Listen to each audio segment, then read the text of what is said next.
Mutaxassislarning ma'lumotini o'rganadigan bo'lsak, dunyo bo'yicha har kuni 3000 dan ortiq odam yo'l transport hodisasi qurboniga aylanadi. 100 mingga yaqin odam esa turli tan jarohatlari oladi.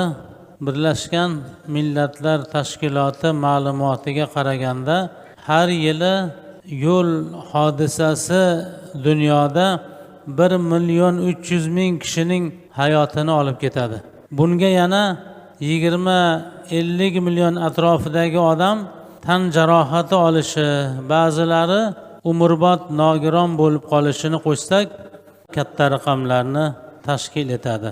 Demak, yo'l yurish ancha mas'uliyat kasb etadi. Piyoda yurayotgan odamlardan ham, avtoulovni boshqarib ketayotganlardan ham ancha yuksak mahorat va mas'uliyat talab etadi. Hozirgi keltirilgan raqamlar hamma insonlarni bir fikr qilishlikka chorlaydi.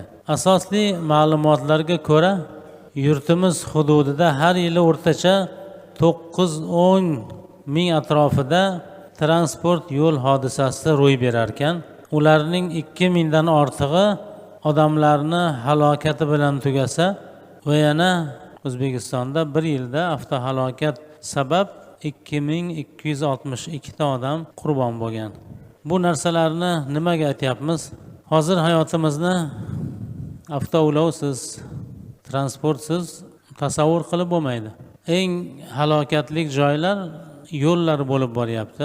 Juda katta muammoga aylanib qolgan. Shuning uchun bu narsalarni bir qator eslab, o'zimizni ham, qolgan odamlarni ham hayotini ehtiyot qilish borasidagi mavzuni ochdik.